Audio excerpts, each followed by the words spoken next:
Alors, je pense que c'est un peu la même situation que c'est une situation qui est assez globale parce que les problématiques de cyber sont souvent sont souvent plus globales, elles sont moins cantonnées à un pays spécifique. Donc les menaces qui ciblent les entreprises du Sénégal sont à peu près équivalentes aux autres entreprises. Donc en fait, quand une entreprise commence à générer de l'argent, il y aura forcément de l'appât du gain de part d'attaquants. Et ça peut être soit des attaquants qui vont faire des attaques par ransomware pour voler de l'argent, mais il y a aussi toutes les infrastructures de l'État qui sont la cible potentielle d'acteurs étatiques par contre. Alors c'est un peu comme quand on a voulu éradiquer les braquages de banques. Donc ça a été au fur et à mesure d'augmenter la sécurité peu à peu.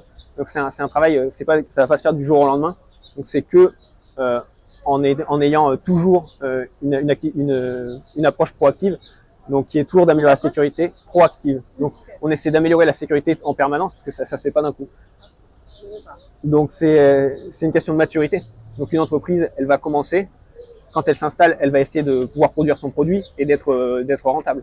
C'est sa première étape. Et en fait, c'est après qu'intervient la sécurité dans l'entreprise. Et donc, si on veut partir sur de meilleures bases maintenant, il faut prendre en compte les composantes de cybersécurité dès le début de la création d'une entreprise et pas après, une fois que tout est en place, que c'est complexe pour à ce moment-là de se pencher sur le problème de la sécurité. C'est quelque chose qu'il faut prendre en amont de la construction des entreprises. Alors, je pourrais revenir vers vous une autre fois parce que j'ai pas de chiffres spécifiques concernant l'Afrique. J'ai pas de données actuellement.